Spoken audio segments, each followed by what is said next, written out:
Varicose veins కి సరైన చికిత్స కోసం సంప్రదించండి ఎవిస్ హాస్పిటల్. నమస్తే రమగారు. నమస్తే జయ. రమగారు, ఏదైనా సిరీస్ కొత్తది స్టార్ట్ చేద్దామండి. చిన్న సిరీస్ స్టార్ట్ చేద్దాం. చిన్న కథే అంటే పెద్ద సీరియల్ ఏం కాదు, ఒక 3-4 భాగాలలో అవుతుంది. ఓకే, బాగుంటుంది కదా. నండూరు రామ్మోహన్ రావు గారి శైలి కొంచెం డిఫరెంట్గా ఎలా ఉంటుందంటే చిల్డ్రన్ ఫ్రెండ్లీ అన్నమాట. పిల్లలకి నచ్చేలాంటి సాదా భాష, పెద్ద విషయాలు కూడా చాలా సింపుల్గా చెప్తారు. సరళమైన భాష బాగుంటుంది. ఓకే. పూర్వం మగధ దేశానికి మహాసేనుడు అని ఒక రాజుగారు ఉండేవారు. ఈయనకి లేక లేక ఒక కుమారుడు కలిగాడు. పిల్లవాడు భలే అందగాడట, పుట్టగానే కనపడ్డాడు. ఆయన విక్రమార్కుడు, అంత గొప్ప పేరు తెచ్చుకోవాలి, అంత గొప్ప శౌర్యవంతుడు కావాలని, అంత గొప్ప వీరుడు కావాలని పిల్లవాడికి విక్రమార్కుడు అని పేరు పెట్టారు. చాలా బుద్ధిమంతుడు, చక్కగా ఉండేవాడు, మంచి అందమైన వాడు. అలా రోజులు గడిచి 16 ఏళ్ళు అయినాయి. పిల్లవాడికి 16 ఏళ్ళు వచ్చాయి.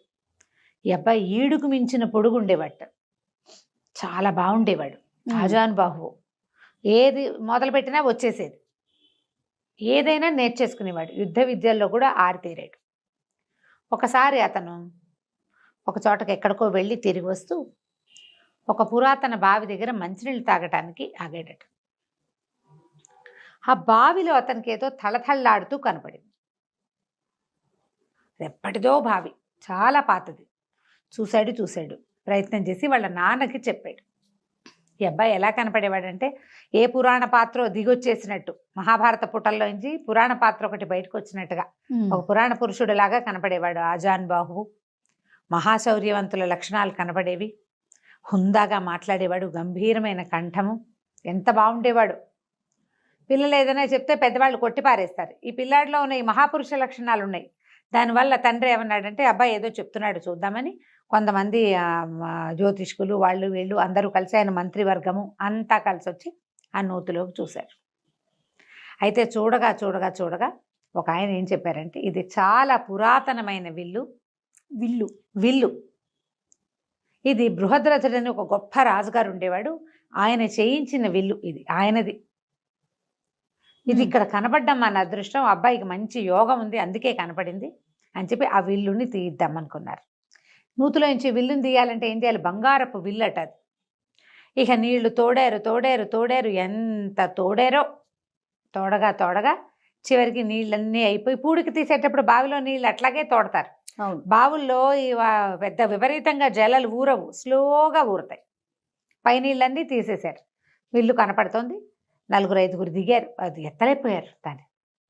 అయితే ఈ అబ్బాయి ఏం చేశాడట, మన విక్రమార్కుడు తనే దిగాడు. దిగితే అవలీలగా ఎత్తేసేట దాన్ని. ఎంత బాగా ఎత్తాడో, ఆశ్చర్యపోయారు. పెద్ద ధనుస్సు అది, ఆ బావి కూడా చాలా పెద్దది, బరువైన ధనుసు. 4 మనుషులు ఎత్తలేని దాన్ని ఒక్కడే కుర్రాడు, 16-18 సంవత్సరాల వాడు, చిన్నపిల్లాడు, లెక్క ప్రకారం చిన్నపిల్లాడు కదా, అంతేగా. కానీ అతను బయటికి తీసుకొచ్చాడు. తర్వాత నా వెల్లుకి శాస్త్రోక్తంగా విధి విధాయకంగా పూజ చేసి దాని మీద ధనుర్విద్య నేర్చుకోవటం మొదలుపెట్టాడు. దాంతో ఎట్లాంటి విద్య పట్టుబడిందంటే అతనికి 2 చేతులతోటి చేసేవాడు, బాణాలు వేసేవాడు, సవ్యసాచిలాగా. పురాణ పురుష లక్షణాలు ఉన్నాయని చెప్పామా, ఆ చెప్పిన వాటికి ప్రూఫ్గా కనపడేవాడు అతను. చాలా బాగా అస్త్ర విద్య నేర్చుకున్నాడు. అసలు ఆ కోదండం అనమాట, అది మామూలుగా విల్లు అంటే చిన్నదిగా ఉంటుంది, ఇది మనిషిని మించిన పొడుగుంటుంది. ఆ దాంతో అతనికి రాని విద్య లేదు, రాని ఆలోచన లేదు. దాంతో ఎన్ని రకాలైనా చేయగలడు అతను. ఆకాశంలో గిరికీలు కొట్టే పక్షులను కూడా కొట్టగలిగేవాడు. ఓ చోట ఉన్నది కాదు, ఓ చోట ఎగురుతున్నది కాదు, గిరికీలు కొట్టవాడు తిరుగుతూ ఉంటుంది, దాన్ని కూడా కొట్టేవాడు అనమాట. సవ్యసాచిగా ఉండేవాడు. సరే, పిల్లవాడు పెద్దవాడు అయ్యాడు. రాజుగారు ఏమనుకున్నారు, అబ్బాయికి పెళ్లి చేద్దాం అనుకున్నారు. ఇతను లోకంలో ఎక్కడా లేని విలు విద్య, అలాగే ఎక్కడా లేని ఒక అమ్మాయి కావాలనుకున్నాడు. అపురూపమైన సౌందర్యవతి, అతనికి ఒక ఊహ ఉండేది. ఆ ఊహల్లో ఉన్న అమ్మాయి కావాలి. ఏవో ఫోటోలు పటాలు తెప్పించేవాళ్ళు, ఏమీ లేదు, ఎక్కేది కాదు అతనికి, లేదనేవాడు. అపురూపమైన అమ్మాయిని చేసుకోవాలి కోరిక, అతని ఉద్దేశం అది. మరి ఆ ఉద్దేశం ప్రకారం చేయాలంటే కుదరద్దు. మరి దేశ విదేశాల నుంచి ఫోటోలు వచ్చేవి, ఏముంది పటాలు వచ్చేవి. ఇప్పుడు ఫోటో అంటున్నప్పుడు పటం కదా, వచ్చినా అతను రిజెక్ట్ చేసేవాడు. అయితే ఏమైంది, మన వీళ్ళకి ఒక మంత్రి ఉన్నాడు, ఆయన పేరు అక్రముడు. ఆ అక్రముడు ఏమన్నాడంటే, మహారాజు మీ అమ్మాయి మన యువరాజు చెప్పేటువంటి అత్యద్భుత సౌందర్యవంతుల లక్షణాలని మా అమ్మాయికి ఉన్నాయి. మా ఇంట్లోనే పుట్టింది ఆ పిల్ల. మా అమ్మాయి మహాద్భుత సౌందర్యవతి, సంగీతానికి సరస్వతి, మామూలు కాదు. మా అమ్మాయి ఎంత అద్భుతమైన అమ్మాయి మా అమ్మాయే ఇంకా అన్నాడు. అని మా అమ్మాయిని చేసుకుందాం యువరాజుకి, చేసుకోండి అని అడిగాడు. అడిగితే రాజు అన్నాడు, అదేమిటి అతను చెప్తున్నాడు ఇట్లాంటి మహాద్భుత సౌందర్యవతి, అవి అద్భుతమైన లక్షణాలు ఉన్న అమ్మాయి కావాలని, ఓ పని చేయండి, మీ పిల్లని మా అన్నవాడికి చూపించండి. ఆయన ఒప్పుకుంటే నాకేం అభ్యంతరం లేదు. మాకల్లా ఏమిటి, ఇంత అపురూపమైన పిల్లవాడికి వాడంతా అనుకున్నటువంటి అనురూపమైన సౌందర్యవతి కావాలి అంతే అనేసరికల్లా సరే ఒకరోజు అమ్మాయిని పిలిచారు, చూపించేసరికల్లా పిల్లాడు పెద్ద విరిచాడు. ఏమిటని అడిగాడు రాజు. ఆ అమ్మాయి పేరు కృష్ణవేణి, పేరుకు తగ్గట్టుగా ఇంత బారెడు జడుంది, నల్లటి జుట్టు, అది తప్ప ఇంకా సౌందర్యం అనేది ఏం లేదు, మామూలుగా ఉంది, బాగానే ఉంది, కానీ నేను అనుకున్న సౌందర్యం ఈ అమ్మాయి కాదన్నాడు. అక్రముడికి ఒళ్ళు మండిపోయింది. మీ పిల్ల అంత అందగతి కాదు అంటే ఒళ్ళు మండదు? ఆయనకి ఒళ్ళు మండిపోయింది. అదేంటి మహారాజా, మా అమ్మాయికి ఏం తక్కువ యువరాజా అన్నాడు. తక్కువ ఎక్కువ కాదు, నేను అనుకున్న సౌందర్యం కాదు అంటే ఈయన ఏమన్నాడు, మీరు అనుకున్న సౌందర్యవతులు కావాలంటే ఏ దేవలోకంలోనో ఎక్కడో ఉంటారన్నాడు. దేవలోకం వెళ్ళి తెచ్చుకుంటానన్నాడు ఈ అబ్బాయి. ఫిక్స్ అయ్యాడు దానికి. అంతే, నేను వెతికి తెచ్చుకుంటా, నాకు కావాల్సిన అమ్మాయి ఏ లోకంలో ఉన్నా సరే నేనే ప్రయత్నం చేసి నా దారిని నేను వెళ్ళి నేను వెతికి తెచ్చుకుంటా అనేసరికి ఇంకేమంటారు. எனக்கு చాలా కోపం వచ్చింది, కానీ ఇక ఏం చేయాలో తెలియలా, వీళ్ళంతూ చూద్దామనిపించింది. ఆయన ఏమనుకున్నాడు, తన కూతుర్ని యువరాణిని చేస్తే రేపొద్దున మహారాణి అవుతుంది, రాజ్యం తమదైపోతుంది అనుకున్నాడు. అది కుదిరేలాగా కనబడలే. అతని కూతురు అందగత్తే కానీ ఈయన అనుకుంటున్నటువంటి మహాద్భుత సౌందర్య రాశి అయితే కాదు. సరే తండ్రి సరే ఒప్పుకున్నాడు. కొద్ది రోజులు సరేలే, దేశాటన కనుక చేసి వస్తే పిల్లవాడికి కూడా లోకం తెలుస్తుంది, రేపు మహారాజు కాబోతాడు అందుకని చెప్పి ఓ పంచకళ్యాణి గుర్రమెక్కి తన చక్కగా విల్లుని చంకన పెట్టుకుని, తన విల్లుందిగా తగిలించుకున్నాడు, ధనుర్బాణాలు ధరించి తల్లిదండ్రులకు చెప్పేసి బయలుదేరాడు యాత్రకి. వెళ్ళగా ఎక్కడికో వెళ్ళిన తర్వాత అతను ఎక్కడికి వెళ్ళాడు, వీళ్ళు ఉన్నదేమో మగధ, ఇది ఆరావళి పర్వతాల వైపుకి వెళ్ళాడు. ఎంతో ప్రయాణంలో చూస్తూనే ఉన్నాడు ప్రపంచం అంతా. ఈ ఆరావళి పర్వతాల దగ్గర ఎట్లా కనపడిందంటే అతనికి ఒక 10 మంది ఒక వ్యక్తి మీద దాడి చేస్తున్నారు. అతని చేతిలో ఒక కత్తి ఉంది, కత్తి తెగదిప్పుతున్నాడు, చాలా అంటే వీరుడు, అతను యుద్ధం చేస్తున్నాడు.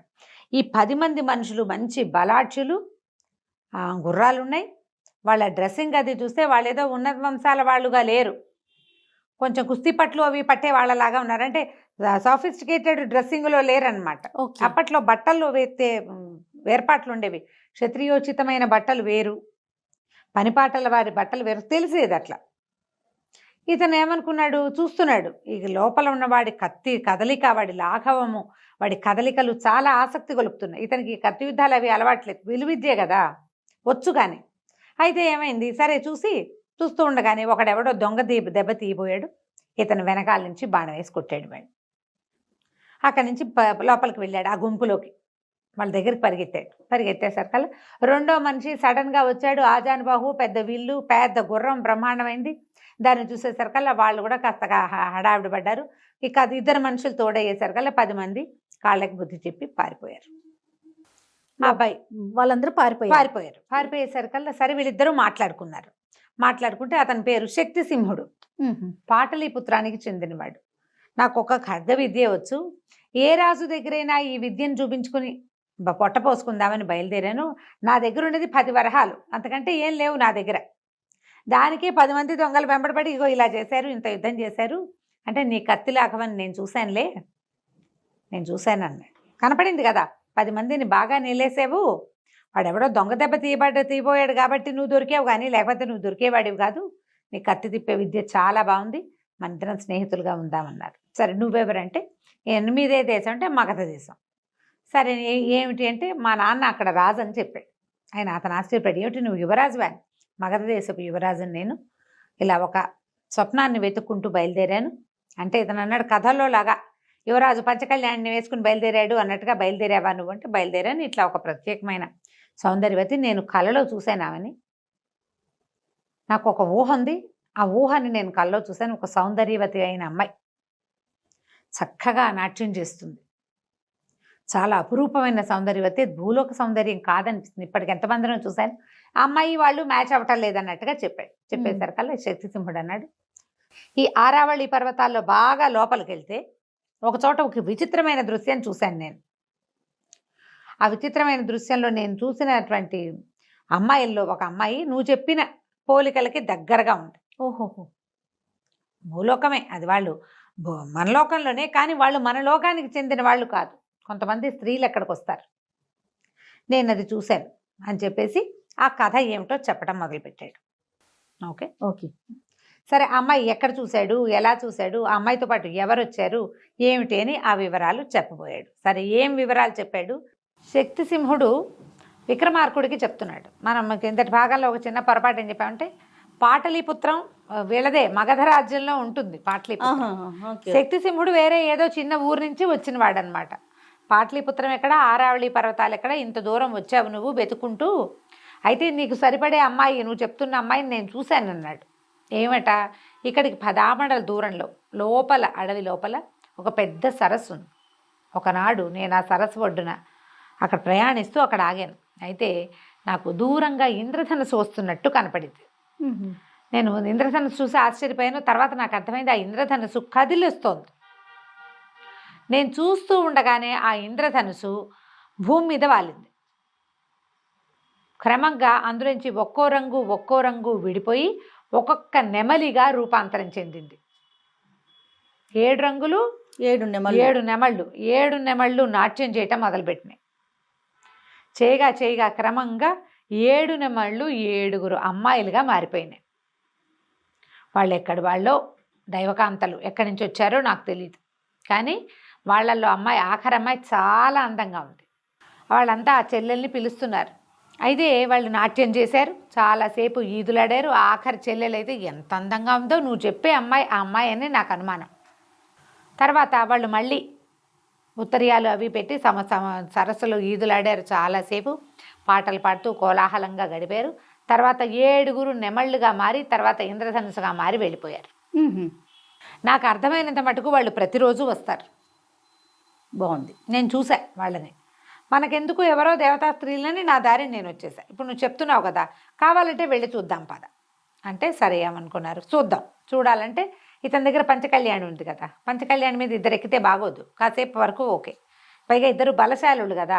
ఏం చేశాడు మన విక్రమార్కుడు, ఊళ్ళోకి దాని సమీపంలో ఉన్న ఒక చిన్న పట్టణంలోకి వెళ్ళారు. వెళ్ళి ఆ పూటకు విశ్రాంతి తీసుకుని అక్కడ ఇంకో గుర్రం కొన్నాడు శక్తిసింహుడి కోసం. చేరో గుర్రం, తన గుర్రం తను, శక్తిసింహుడి కోసం కొన్న గుర్రాన్ని అతను ఎక్కి ఆ ఆరావళి పర్వతాల లోపలి భాగాల్లో ఉన్న ఆ పెద్ద సరస్సు అక్కడికి వెళ్ళారు. గుర్రాలని వేరే చోట కట్టేశారు.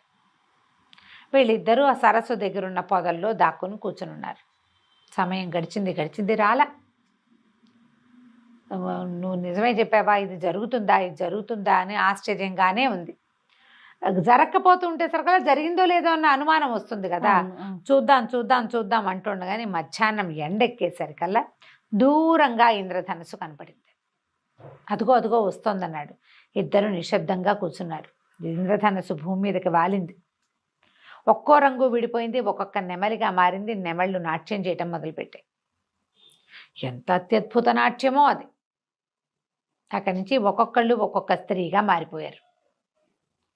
అక్కడి నుంచి ఏవేవో కబుర్లు చెప్పుకున్నాక సరే పాట పాడు కిరణ్మయి, కిందటిసారి తప్పించుకున్నావు అని ఆఖరి అమ్మాయిని పాట పాడమన్నారు. అందరిలోకి చిన్నపిల్లగా ఉన్న అమ్మాయి ఇతను మన విక్రమార్కుడు కల్లో చూసిన అమ్మాయి.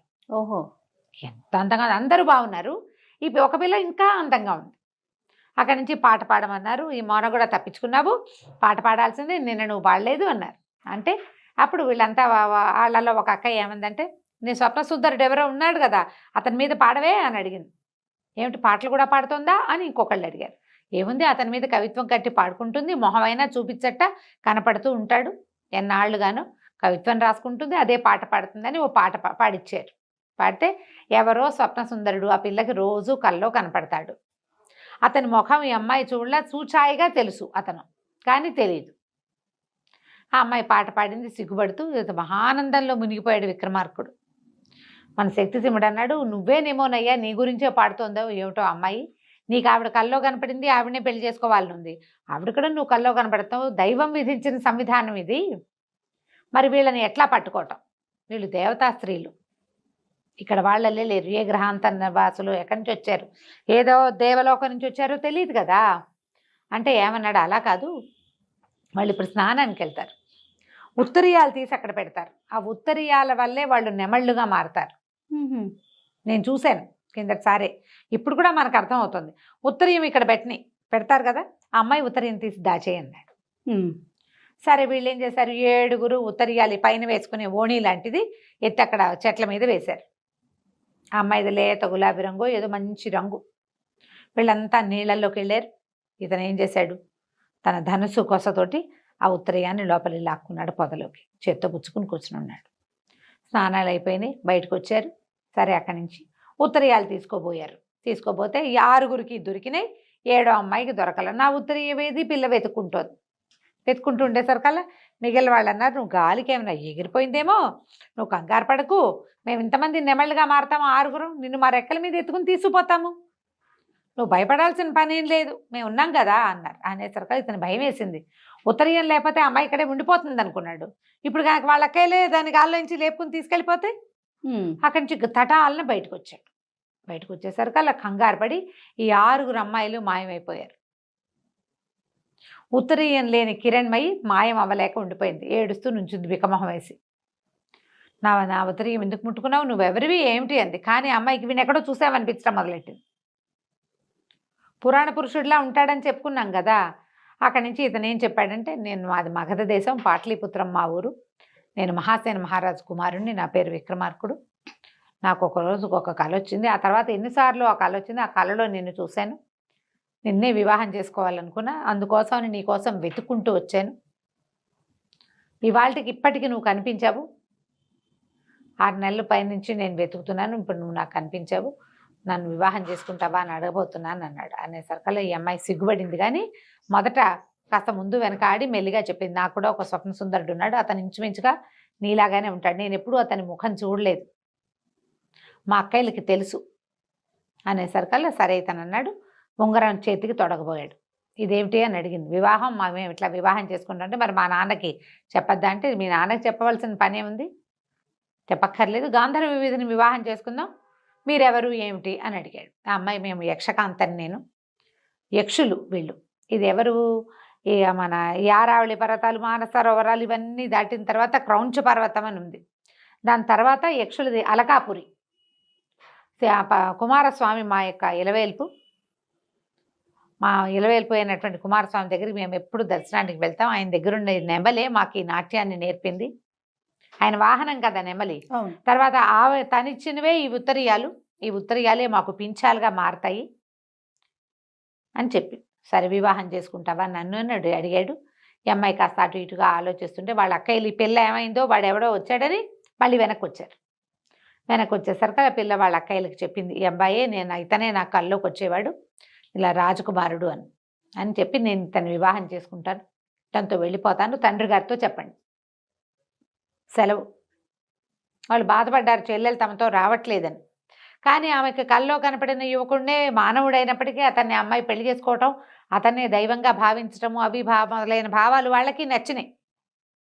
నిజానికి యక్షులు అట్లా ఒకళ్ళతోటే ఉండాలన్న సిద్ధాంతం ఉన్నవాళ్ళు కాదు, ఉండొచ్చు ఉండకపోవచ్చు.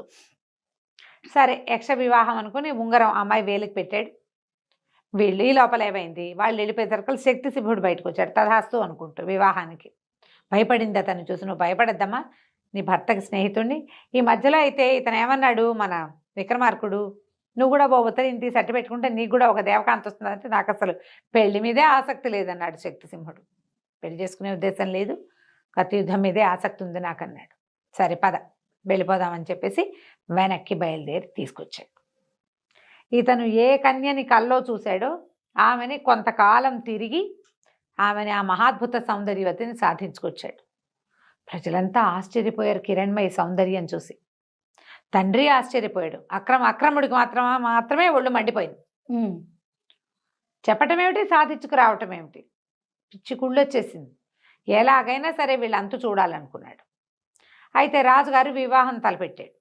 తలపెట్టేసరికల్లా అక్రముడు అన్నాడు, ఆయన గాంధర్వీధిని వివాహం చేసుకొచ్చానని చెప్పాడు కదండి, ఇంకెందుకంటే అక్కడెక్కడో గంధర్వమో యక్షమో చేసుకుంటే ఎట్లా, ప్రజలందరూ చూడొద్దు యువరాజు వివాహం అని బాగా గ్రాండ్గా పెళ్లి ఏర్పాట్లు అవి చేశారు.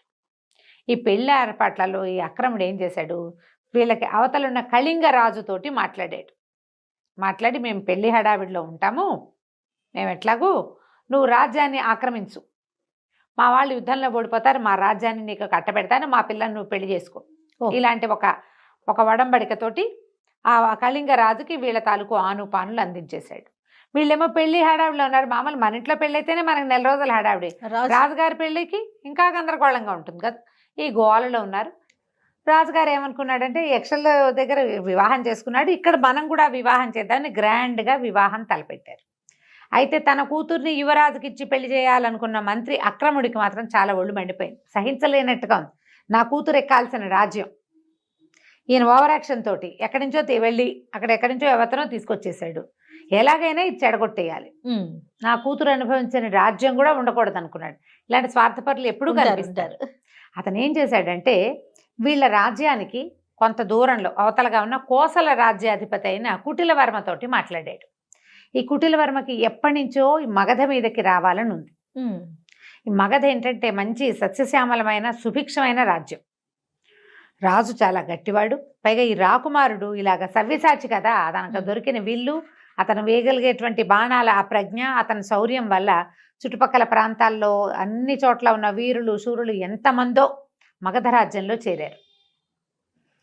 సుభిక్షమైంది. దీని మీదకి అతను దండెత్తాలని అనుకుంటూ దానికోసమని వేల కొద్దీ సైన్యాన్ని ఏర్పరచుకుంటున్నాడు. సరైన సమయం కోసం చూస్తున్నాడు.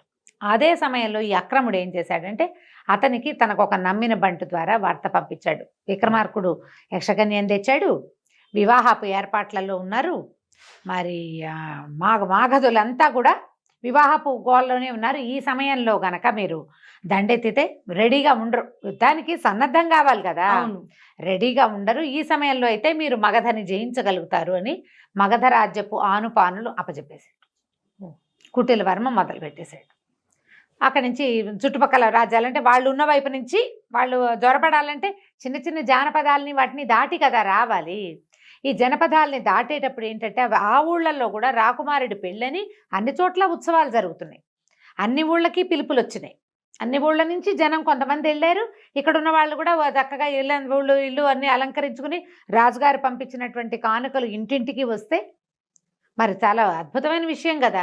వీళ్ళంతా పెళ్లి ఏర్పాట్లలో పెళ్లి వార్తలు తెలుసుకోవడం కోసం ఉత్సాహంగా ఇవాళ ఏం ప్రోగ్రాము, రేపు ఏం ప్రోగ్రాము, ఏ రాజులు వచ్చారు, ఎవరు రాలేదు, ఈ గందరగోళంలో ఉండి ఎవరు అస్త్రము ధోరణే లేదు. వాడు చొచ్చుకు రావటం మొదలుపెట్టాడు. సరిగ్గా మగధ మీదకి వచ్చేసాడని, కొన్ని జానపదాలని అతను పట్టేశాడని, తర్వాత ఏమో ఏమంటారు దాన్ని, ఊళ్ళోకి ప్రవేశించడానికి దగ్గరకు వచ్చేస్తున్నాడని వార్త ఎప్పుడు వచ్చింది, వివాహపు రోజే వచ్చింది. ఓహో, గొల్లు మనిపోయారు ప్రజలు. అందిన కాడికి ఆయుధాలు పట్టుకుని సైన్యం సమాయత్తం చేసుకున్నాడు. విక్రమార్కుడు పెళ్లి పీటల మీద నుంచే లేచి వెళ్ళిపోయాడు. వివాహం అవల, పెళ్లి ఇంకా జరగాలి. ఇకేం చేస్తాడు, తండ్రి చాలా బాధపడ్డాడు. అయ్యో నాయన, నేను వృద్ధుడైపోయాను, ఈ యుద్ధాన్ని నేను ఎదుర్కోలేను, పెళ్లి మండపం నుంచే నిన్ను లేవదీయవలసి వస్తోందని చాలా బాధపడ్డాడు. కానీ సైనికులు సైన్యము అందరూ కూడా తయారైపోయారు. వీళ్ళంతా మహాప్రతాపవంతులు, ఇతని గురించి తెలిసి వచ్చిన వాళ్ళే ఎక్కువ మంది ఉన్నారు. వీళ్ళు వెళ్ళిపోయారు యుద్ధానికి. సరే ఇలా అయిందని బాధపడుతున్నారు. కానీ కిరణ్మయ్య ఏమిది, వివాహం ఆగింది, మళ్ళీ వస్తాడు, పెళ్లి చేసుకుంటాడు అనుకుంటుంది. అమ్మాయి అంతఃపురంలో ఉండిపోయింది. ఒక వారం గడిచేసరికల్లా విక్రమార్కుడు పట్టుబడ్డాడన్న వార్త వచ్చింది. ఈ వార్త ఎవరు తెప్పించారు, అక్రముడే తెప్పించాడు. 4-5 రోజులు అయ్యేసరికి విక్రమార్కుడు కుటిలవర్మకి బందీగా దొరికేశాడని, కుటిలవర్మని ఓడించలేకపోయాడని, అతన్ని బందీగా చేశాడని వచ్చేసరికల్లా గగ్గోలెత్తిపోయారు ఊళ్ళో అంతా. అంతఃపురం అట్టుడికిపోయింది. రాజుగారు విక్రమహం పడిపోయాడు, నా కొడుకు అట్లా అందరూ సవ్యసాచి, పురాణ పురుష లక్షణాలు ఉన్నవాడు, చాలా శౌర్యశాలి, అతను ఇట్లా జరిగి ఉండదంటే. ఈ అక్రముడు ఏమన్నాడు, ప్రభు మనం ఎలా అనుకుంటాము, నాకు ఒక మాట తోస్తుంది, చెప్తే మీరేమనుకుంటారు. ఇంతలో ఇంకొక వార్తాహరుడు వచ్చాడు. రాకుమారుడు బందీ అయిపోయాడు, కుటిలవర్మ ముందుకు వచ్చేస్తున్నారు. కోసల రాజ్యం సైన్యం మగధ మీదకి పాట్లిపుత్రం మీదకి వచ్చేస్తోందని రెండో వార్త వచ్చింది. రాజుగారు హతాశుడైపోయాడు, నమ్మేశాడు. ఈ అక్రముడు అన్నాడు, నేను ముందు నుంచి చెప్తూనే ఉన్నాను, అతి కోరికలు ఉండకూడదు. శుభ్రంగా మా అమ్మాయిని పెళ్లి చేసుకోమంటే వినలేదు. ఆ అమ్మాయిని ఎవరినో తెచ్చాడు. ఆమె యక్షినో కామినో భూతమో మనకు తెలీదు. ఆమె వచ్చేసరికి ఇలాంటిది వచ్చింది. లేకపోతే అపరిమిత పరాక్రమవంతుడైన యువరాజు పట్టుపడ్డం ఏమిటి? ఈవెన్ ఏదైనా చేసేస్తే కానీ మన కుమారుడు మనకు దక్కడు అనేసరికి రాజు కాదన్నాడు. కానీ మెల్లిగా అది నిజమే అనిపించడం మొదలుపెట్టింది. వార్తలేమో రోజుకొకటి వచ్చేస్తున్నాయి. రోజుకు 2, 3 కూడా పట్టుబడ్డారు, అదైపోయారు, ఆ ఊరు దాటేశారు, ఈ ఊరు దాటేశారు, రాజకుమారిని శిక్షేస్తారు, ఏం చేస్తారో తెలియదు. అవును. దాంతో ఈయన ఒక ఎక్సైట్మెంట్కి లోనైపోయాడు. ఏమంటే యాంగ్జైటీ వచ్చేసింది. ఈ అమ్మాయిని పంపేయాలి. ఏం చేయాలంటే వీళ్ళు ఏమన్నారు, కామిని విగ్రహాలని వాటిని ఏం చేయాలి, సజీవ దహనం చేయాలి. ఒక గ్రహాన్ని వదిలించుకోవాలంటే ఏం చేయాలి, అంతే, దహనమే. అక్కడి నుంచి కిరణ్మయ్యని పిలిచారు. నీ వల్ల రాజకుమారుడు పట్టుపడ్డాడు అనేసరికి అమ్మాయి కాదు అట్లా జరుగుండదు, అతను చాలా అరివీర భయంకరుడు, కొంచెం సమయం ఇవ్వండి, కాస్త నిదానం మీద తెలుస్తుంది అని అమ్మాయి చెప్పినా రాజు ఇంకా ఒప్పుకోలే. ఇప్పుడు తన కుమారుడు ఏమైపోతాడన్న దీంతో ఈ అమాయకపు పిల్లని ఇట్లా పాడు చేసేస్తున్నామని అనుకోలేదు ఆయన. అనుకోక పెద్దగా మంటలు అవి చేసి ఏర్పాటు చేసి అగ్నిగుండం ఏర్పాటు చేసి గుండంలోకి నీ అంతటి నువ్వు స్వచ్ఛందంగా వెళ్ళిపో అని చెప్పి ఆ అమ్మాయిని అగ్నిగుండం దగ్గరికి పెట్టేశారు, తీసుకొచ్చేసారు. ఇక అమ్మాయి ఏం చేస్తుంది, దుఃఖం, ఏం చేయాలో తెలీదు, అవమానం. నీ వల్లే రాకుమారుడు పట్టుబట్టాడని అంతఃపురం అందరూ అసహించుకుంటున్నారు. మాటలు అవే పుట్టేస్తాయి కదా. అంతే. అక్కడి నుంచి అక్రముడు తన మాట చెల్లింది, తను అనుకున్న కోరిక నెరవేరిందన్న సంతోషంతో నీ ఆఖరి కోరిక ఏమిటో చెప్పమన్నాడు. అనేసరికి అమ్మాయింది, నాకు నాట్యం అంటే చాలా ఇష్టం కదా, నన్ను నాట్యం చేయనివ్వండి, నాట్యం చేశాక నేనే అగ్నికి ఆహుతైపోతానని. సరే, అందుకేముంది, సరేనన్నారు. అగ్నిగుండం చుట్టూతా నాట్యం చేయటం మొదలుపెట్టింది. క్రమంగా ఆ అమ్మాయికి రెక్కలు వచ్చేసినాయి, నెమలిగా మారిపోయింది. ఇంద్రధనుసులో రంగులన్నీ ఒకే చోట ఉన్నట్టుగా కనపడుతుంది. పూర్తిగా నెమల్లాగా మారిపోయింది. రంగులుగా కనబడుతుంది. ప్రజలంతా చూస్తూనే ఉన్నారు, రాజు మంత్రి కూడా చూస్తున్నారు. అంతఃపురం అంతా నోరు తెరిచి చూస్తూ ఉండగా ఈ అమ్మాయి నెమలిగా మారిపోయి ఆకాశంలోకి ఎగిరిపోయింది. దూరంగా ఒక ఇంద్రధనుసు కనపడింది కాసేపు, తర్వాత ఇంకా అది కూడా కనిపించలే.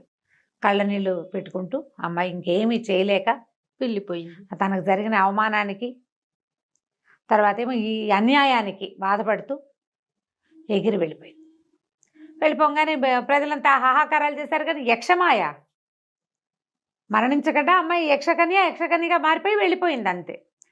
ఆక్రముడు అన్నాడు, చూసారా మహారాజా, నేను చెప్పాను కదా ముందే అని రాజును నమ్మించాడు. ఇంకా కుమారుడి వార్తల కోసం చూస్తుంటే ఇంతలో ఏమైంది, అక్రముడికే వార్త వచ్చింది. మంత్రులకు కదా వార్తలు వచ్చేవి. ఏంటంటే కోసల రాజు పట్టుబడ్డాడు, కుటిలవర్మని మన రాకుమారుడే పట్టేసుకున్నాడు, కోసల సైన్యం అంతా మన వశమైపోయింది అని వార్త వచ్చేసరికి నిర్ఘాంతపోయాడమ్మో, ఏదో జరిగిపోయింది.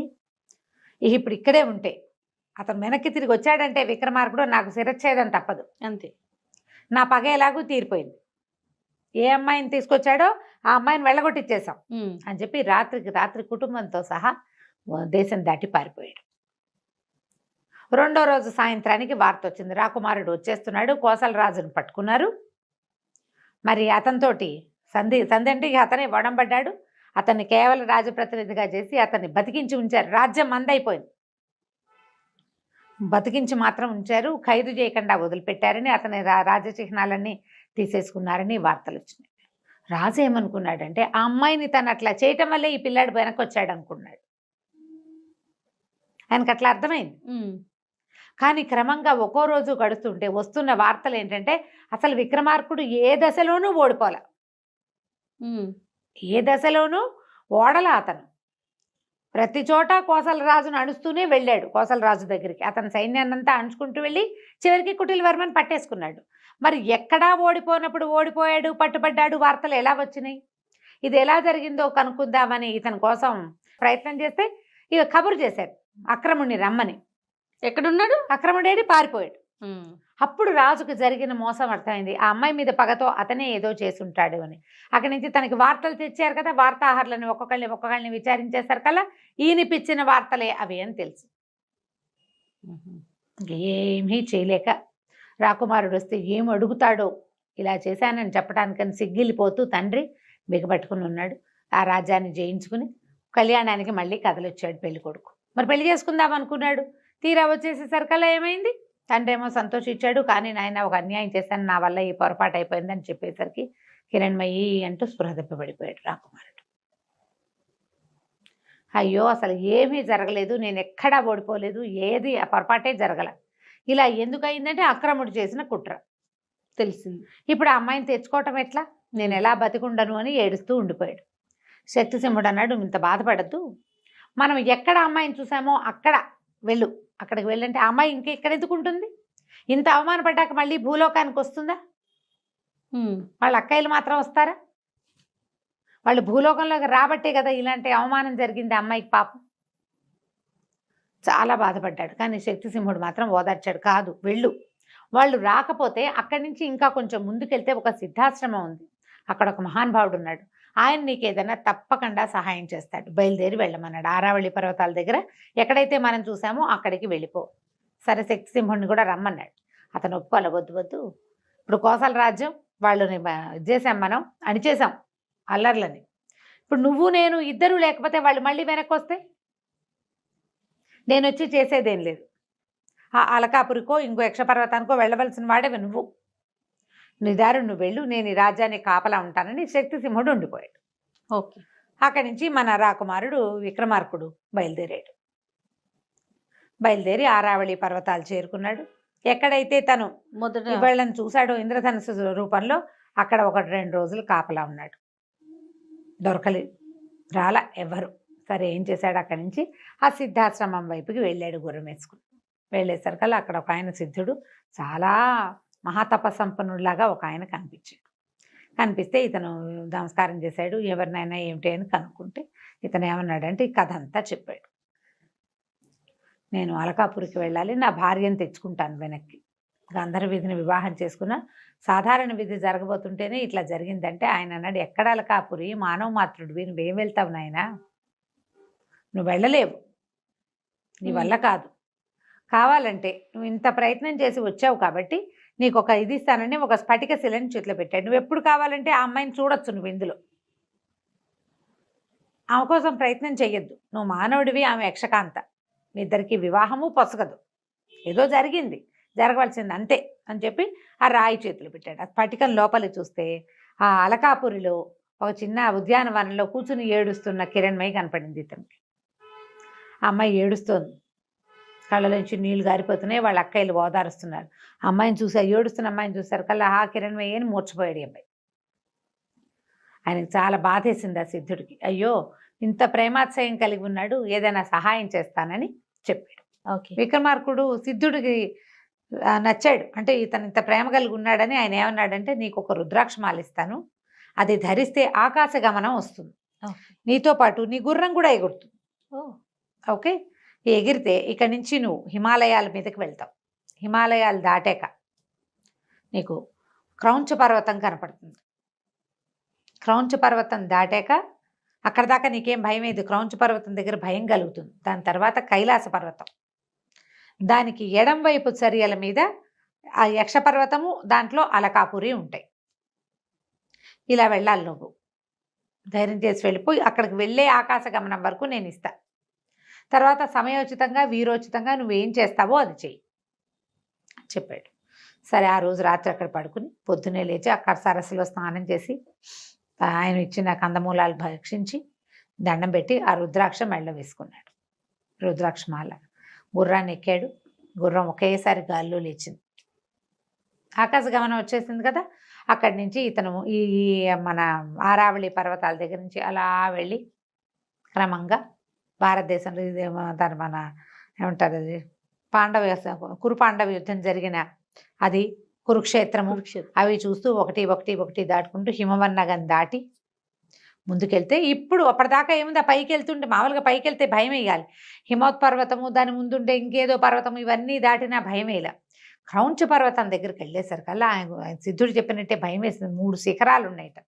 ఆ 3 సాధారణ కొండ శిఖరాల్లాగా లేవవి, సజీవంగా ఉన్నాయి. ఒకదాంతో ఒకటి కుమ్ములాడుకుంటున్నాయి శిఖరాలు. ఒకటి రెండో దాన్ని కుమ్ముతుంది, అది వంగిపోగానే మూడోది వచ్చి మొదటి దాన్ని కుమ్ముతుంది. ఇట్లా పైకి కిందకి పైకి కిందకి అయిపోతున్నాయి, ఒకటి గుద్దేసుకుంటున్నాయి. దేవతలు కూడా భయపడతారు వాటి మధ్యలోకి వెళ్ళటానికి. అవి ఎలా దాటాలో తెలియలే. ఏ క్షణాన్ని ఏది పైకి వచ్చేస్తుందో తెలీదు, ఏది కుంగిపోతుందో తెలీదు. మూడోది వచ్చేస్తుంది, ఈ రెండింటినీ చూసుకుంటే మూడోది వచ్చేస్తుంది. అప్పుడు వీరోచితమైన ఆలోచన ఒకటి చేశాడు. ఒకేసారి తన ధనుసుకి 3 బాణాలు సంధించి 3 బాణాలని 3 శిఖరాలకి తగిలేలాగా కొట్టాడు. దెబ్బకి కుంగంగానే గుర్రాన్ని నదిలించి దాటేశాడు.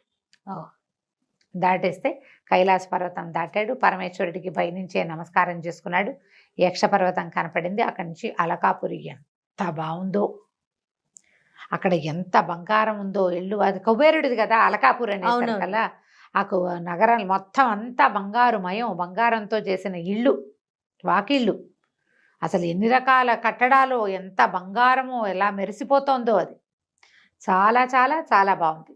అక్కడి నుంచి ఒక సరోవరం ఉంది, పెద్ద పెద్ద సరోవరాలు, ఒక పెద్ద ఉద్యానవనం, చైత్ర రథం అట దాని పేరు. అందులో ఒక పెద్ద సరస్సు ఉంది. కిరణ్మయి మొదట కలిసినప్పుడు చెప్పింది, మీకు మానస సరోవరం ఉంది కదా, మీరు ఇక్కడికి ఎందుకు వస్తారు అంటే, మాకు కూడా చైత్ర రథంలో పెద్ద సరస్సు ఉంది, దాంట్లో బంగారు హంసలు తిరుగుతూ ఉంటాయి. హంసలకి నెమళ్ళకి వైరం. మేము నాట్యం చేస్తాం, ఈ నెమళ్ళుగా మారుతాం, వాటికి పడదు. అందుకని మేము అక్కడ కాకుండా భూలోకానికి వస్తున్నాం, మా నాట్యానికి అడ్డం లేకుండా ఉండటం కోసం అని చెప్తుంది. అది ఇప్పుడు చూస్తాడనమాట. బంగారు తామర పువ్వులు, ఈ హంసలు ఆ తామర తోళ్ళని కొరికి తింటున్నాయి. పువ్వులు ఇట్లా బంగారు రంగు పువ్వులు, కింద చక్కటి నీరు పీల్చడానికి తామర తూళ్ళు ఉంటే తామర తూళ్ళని తింటాయి. చాలా విశేషంగా ఉంది. అతను అక్కడే కూర్చున్నాడు. ఈ అమ్మాయిని ఎట్లా కలుసుకోవాలా అని. ఇంతలో కొంతమంది ఆడపిల్లలు నీళ్లు తీసుకెళ్ళటానికి కడవలతో, బంగారు కడవలు, ఇక అంతా బంగారమే, వచ్చారు. వచ్చేసరికల్లా వాళ్ళల్లో ఒక అమ్మాయి కొంచెం నిదానంగా నడుస్తుంటే, ఆ అమ్మాయిని మంచినీళ్ళు ఇవ్వవా అని అడిగాడు. అడిగేసరికల్లా అంత చెరువు ఉంటే నేను నీళ్ళు ఇవ్వాలా నీకు అని. అంటే చెరువులో నీళ్లు ఉన్నాయిలే, నీ అంత అందమైన అమ్మాయి చేత్తో నీళ్లు తాగితే బాగుంటుందని నీకు నీళ్ళు తాగటం, నీళ్ళు పోయమన్నాడు. కడవతో నీళ్లు పోస్తుంటే ఆ అమ్మాయి అప్పుడు పరిశీలించింది, ఇతను ఎంత సమున్నతాకారుడు, ఎంత తేజస్శాలి, ఎంత సౌందర్యవంతుడు, మీరెవరు, ఎక్కడి నుంచి వచ్చారు అని అడిగింది. వైకుంఠం నుంచి వచ్చిన ప్రద్యుమ్నులా, లేకపోతే స్వర్గం నుంచి వచ్చిన నలకూబర్లా, ఎవరు అని అడిగింది. అడిగేసరికల్లా అన్నాడు, నేను ఎవరిని కాదు, మానవ మాత్రుణ్ణి. ఇక్కడ ఏమిటి సందడి, ఏం జరుగుతోంది అంటే, మా ఇంట్లో మా రాజుగారి ఆఖరమ్మాయి పెళ్ళికి కావలసిన నీళ్లు తీసుకెళ్ళటానికి మేమంతా వచ్చామంది. రాజుగారి అమ్మాయి ఎవరు ఏమిటి అని అడిగే లోపల, ఆఖరమ్మాయి కిరణ్మయి, చంద్రుడి కిరణాలు రాసిపోసినట్టు ఉంటుంది, ఆ అమ్మాయి పెళ్ళని అనగానే తను నిర్ఘాంతపడి, కిరణ్మయికి పెళ్ళా అని ఆశ్చర్యపోయాడు. ఆమె ఎవరో మానవ మాత్రుడిని ప్రేమించిందని తండ్రి అసలు రానివ్వలేదు. నువ్వు బాగున్నావు, నువ్వు అందంగా ఉన్నావు, నీ పేరెంతో బాగుంది అనగానే ఇలా రహస్యాలు చెప్పేస్తారు ఆడపిల్లలు. చూడండి ఎన్ని మొత్తం చెప్పేసింది. మా రాజుగారికి 7 కూతుళ్ళు, 6 అమ్మాయిలకి పెళ్ళిళ్ళు అయిపోయినాయి, ఆఖరి అమ్మాయి పెళ్ళి, ఈ అమ్మాయి ఒక మానవుడిని ప్రేమించింది. అప్పుడు ఆ అమ్మాయికి స్ట్రైక్ అయింది. అయితే ఆ మానవుడివి నువ్వే కాబోలు, విక్రమార్కుడివి కాదు నువ్వు అని అడిగింది. అడిగేసరికల్లా అతను అవునన్నాడు. అవునంటే మా ఎంతో ఏడుస్తోంది. మరి వరుడు ఎవరన్నాడు. వరుడు మా రాజుగారి మంత్రికి కుమారుడు, చిత్రసేనుడో ఏదో అతని పేరు. చాలా బలవంతంగా ఒప్పించాడు. ఆ అమ్మాయికి ఆయన పెళ్లిని ఆయన ఒప్పుకోలేదు. గాంధర్వ వివాహాన్ని, మానవమాత్రుడిని ప్రేమించి అక్కడ ఉండిపోయిందని అసలు లోపలికే రానివ్వలేదు. పైగా ఆ అమ్మాయి నువ్వు లేని సమయంలో చాలా అవమానపడి వచ్చింది దుఃఖంతో. అక్కయ్యలు చాలా బతిమలాడితే మళ్ళీ వివాహం చేసుకుంటానని ఒప్పుకున్నాకే లోపలికి రానిచ్చాడు. వేరే దారి లేక ఒప్పుకుంది. కంటికి కడివేడు నీళ్లతోటి ఏడుస్తూ ఉంది. ఆ అమ్మాయి నేను కల్లో కనపడింది, అతను నేను వరించాను, ఆయన ఉండగా నాకే అవమానం జరగలేదు అని చెప్పినా కూడా తండ్రి ఒప్పుకోలేదు, నీతో పెళ్ళికి ఒప్పుకోడు అంటే ఇతను ఏమన్నాడు, సరే నేనేదో చేసుకోగలిగే ప్రయత్నం చేసుకుంటా అనే ఉంగరం తీసి చేతిలో పెట్టాడు. ఈ ఉంగరం ఇవ్వు అని. దాని మీద ధనుస్సు బొమ్మ ఉంటుంది, తండ్రి గుర్తు, అతని రాజముద్ర. ఇంతలో ఏమైంది, ఇక్కడ ఎవరో ముందెళ్ళిపోయారుగా ఆడపిల్లలు కొంతమంది, ఎవరో మానవుడు ఉన్నాడు సరస్సు దగ్గర చైత్రరథంలో అని కబురు వెళ్ళిపోయింది. సైనికులు వచ్చేసారు. ఎవడు మానవుడు ఏడని ఇతన్ని పట్టేసుకున్నారు. ఈ లోపల ఈ ఉంగరం చూసుకుంది ఆ పిల్ల. ఈ పిల్ల వెళ్ళి, అమ్మాయి వెళ్ళి, హరిణి వెళ్ళి ఉంగరాన్ని ఇచ్చింది కిరణ్మయికి. ఉంగరం ఇచ్చేసరికల్లా ఆశ్చర్యపోయింది. ఎక్కడిదే ఈ ఉంగరం అంది. ఉంగరం ఎలా వస్తుందమ్మా, ఉంగరం పెట్టుకున్నవాడు వస్తేనే ఉంగరం వస్తుంది మరి అని అనేసరికి ఎక్కడున్నాడు ఏమిటి అంటే అని పరిగెత్తుకుంటూ వెళ్ళింది. నాన్న నా భర్త వచ్చేసాడు, నా వివాహం ఆపేసి నా భర్తకి నన్ను ఇచ్చి పంపించేసేమంటే ఆయన ఒప్పుకోలు. మానవుడు వాడు ఎట్లా వస్తాడు, అంటే కాదు అతను చాలా పరాక్రమశాలి తేజశాలి అంటే ఒప్పుకోలేదు. కానీ వాడి సంగతి చూస్తాను వాడిని చంపేస్తాను అన్నాడు. అయ్యమ్మ ఏడ్చుకుంటూ అక్కయ్యల దగ్గరికి పరిగెత్తింది. నా భర్త వచ్చేసాడు, నా కోసమే వచ్చాడు, ఇంత శ్రమపడి వచ్చాడు, నాన్నేమో పెళ్ళి అంటున్నాడు, చంపేస్తానంటున్నాడు, సహాయం చేయమని. అక్కయ్యల 6 పరిగెత్తుకొచ్చారు తండ్రి దగ్గరికి. అతను చాలా పరాక్రమవంతుడు, చాలా ప్రత్యేకమైన విల్లుంది, సవ్యచాచిలాగా బాణాలు వేస్తాడంటారు, మేము చూసాము అతన్ని, మనిషి చాలా బాగున్నాడు, కావాలంటే ఏదైనా పరీక్ష పెట్టు, నువ్వు ఒక పెళ్లి కొడుకుని చూసావు, అదొక పెళ్లి కొడుకుని చూసుకుంది, ఇద్దరికి పరీక్ష పెట్టండి, ఎవరు మంచివాళ్ళు ఎవరు ఉత్తములు అని తేలితే వాళ్ళకే ఏదైనా, ఎవడ పరాక్రమశాలి అయితే వాడికి ఇవ్వాలి అంతే అనేసరికి సరే ఒప్పుకున్నాడు. అక్కడి నుంచి సరే యక్షులంతా ప్రేక్షకులు అయ్యారు. వీళ్ళిద్దరికీ పరీక్షలు పెట్టారు.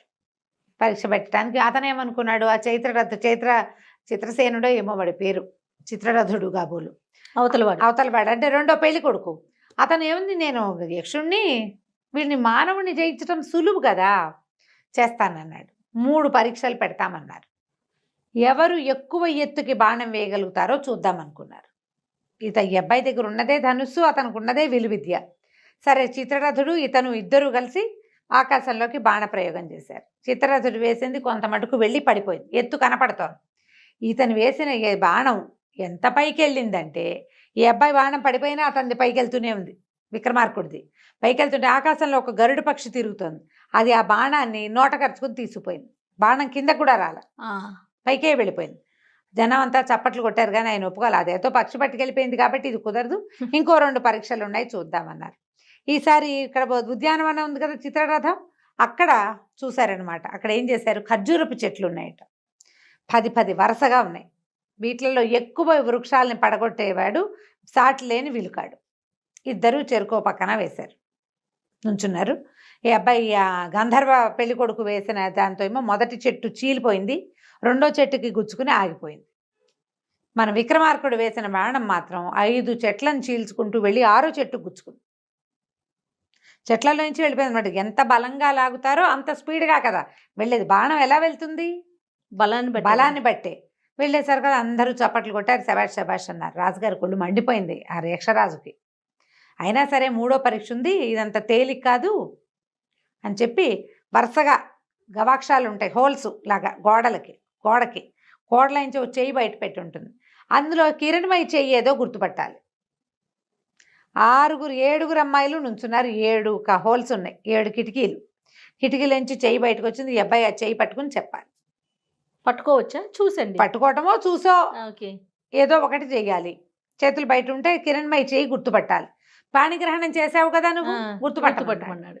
మొదటి పెళ్లి కొడుకు వచ్చాడు, 3వ చెయ్యిని ఇదే అన్నాడు, కాదు అది 3వ అమ్మాయిది అయింది, కుదరలేదు. ఊరికే అంటే ఫ్లూక్గా చేయవలసిందే. కాకపోతే ఇతను మాత్రం ఒక్కో చెయ్యి చూసుకుంటూ వెళ్ళాడు. మధ్యలో కిరణ్మయ్య చెయ్యి గుర్తుపట్టాడు. ఆ చేతి మధ్యవేలికి తన బాణము గుర్తున్న ఉంగరం ఉంది, తందే ఉంగరం. సమయస్ఫూర్తితో ఆ అమ్మాయి ఆ ఉంగరం పెట్టుకుని అతనికి సహాయం చేసింది. ఇందులో ఇతని ప్రజ్ఞ కాదు, జస్ట్ ప్రెజెన్స్ ఆఫ్ మైండ్ ఉంది అంతే. అన్ని చేతులు ఒకేలా ఉంటాయి, ఒకే వయసున్న ఆడపిల్లల చేతులు ఒకలానే ఉంటాయి, అందరికీ కంకణాలు ఉంటాయి, ఉంగరాలు ఉంటాయి, గోళ్ళకి రంగులు అవి ఉంటాయి. సమయస్ఫూర్తి ఆ ఉంగరాన్ని చూసుకున్నాడు అంతే. గుర్తుపట్టేసరికల్లా ప్రజలంతా సంతోషించారు. అమ్మాయి ఎవరి మీద మనసు పడిందో అతను సరైన వాడు, అది కదా కావాలి. అమ్మాయిలు మనసులో ఏమిటి పడుతూనే ఉంటారు ప్రతి వాళ్ళ మీద, చాలామంది మీద మనసు పడతారు ఆడపిల్లలు. ఆ క్షణానికి ఎవరు నచ్చితే వాళ్ళే. అవతల వాడు దానికి తగిన కెపాసిటీ పిల్లని రక్షించగలిగేవాడు కావాలి కదా. సరే రాజు చాలా సంతోషించి ఆ యక్షరాజు కిరణ్మయ్యనిచ్చి విక్రమార్కుడికి వివాహం చేసేసాడు. కొంతకాలం అక్కడ గడిపిన తర్వాత బోల్డంత సంపదతోటి, తర్వాత ఈ యక్షలోకంలో ఉండేటువంటి అనేక రకాల వింతలు విడ్డూరాలతో కూడినటువంటి పెద్ద విమానంతో ఈ అబ్బాయి ఆ గుర్రం ఎక్కి తన భార్యను కూడా తనతో పాటు ఎక్కించుకుని భూలోకానికి తీసుకొచ్చేసుకున్నాడు. చాలా కాలం పాటు మయూరకన్యతోటి భూలోకాన్ని పరిపాలిస్తూ హాయిగా సంతోషంగా ఉన్నాడు. కథ కంచికి మనం ఇంటికి. సూపర్. నమస్తే. నమస్తే.